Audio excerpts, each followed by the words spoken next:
Now that the Health and Safety Task Force has completed its inspections, concerns of how those violations will be resolved have made its way to the governor's office. We also have less than 2 months to get the schools open and re-inspected per the AG's task force. And we're not going to meet those deadlines considering the fact that we have a lot of maintenance issues and shortfalls. And to be honest with you, we're not confident that we just have the resources in the 6 weeks time now that we're going to try to open the schools. Concerns whether the school year will begin on August 12th prompted interim superintendent Wilfred Aflague to write a letter to Governor Felix Camacho requesting for some needed assistance, which the governor has done by taking control over the maintenance and CIP divisions in GPSS. We are moving toward opening schools as opposed to the recent activities to close them. Governor spokesman Shango Mutato says with the many challenges placed on the department by the task force inspections, the governor recognized a need to assist with the school system. The whole bottom line for the administration is that they asked for help. There's criticism from all across the community of why we're jumping in at this time. There was a need. They've expressed that there are problems, asked for our help. And Governor Camacho simply is responding in the affirmative in making sure that whatever means necessary to open the schools on time is done, and we do so as best as we can. They further discussed concerns with GPSS officials on the closure and the AG's recommendation to demolish John F. Kennedy High School, something that's become a major priority. It's one of the biggest concerns of the administration.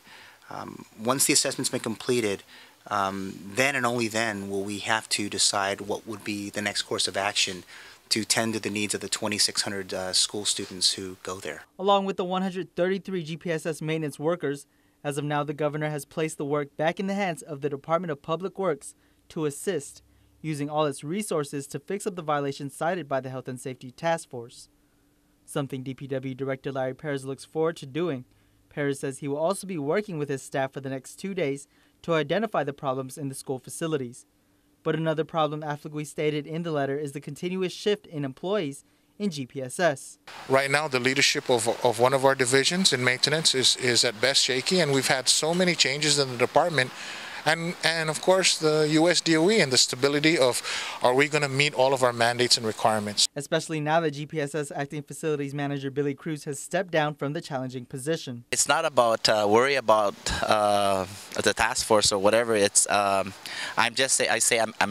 pretty much happy on what's happening, but we have a lot forthcoming where we need to prepare the schools for their opening, and regardless to what, I want to be part of that team to make sure and assure that we open schools in a timely manner. It may also seem a step closer for the governor to meet his goal presented at his State of the Island address regarding GPSS, but Gumatato says that's another issue being handled by policymakers. The issue with the hybrid board, the issue with the federal funding comes down to one thing, and that's leadership.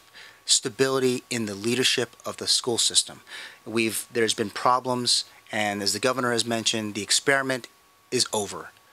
This is a problem that we have to fix as a group. To top it off, New Education Cirujano Dominic Terlahi will also be looking into the conditions of the schools with the assistance of agencies involved with the task force as directed by the governor. Meantime, the assistance of the governor aims to have the students back in the classroom as scheduled. Nick Delgado, Pacific News Center.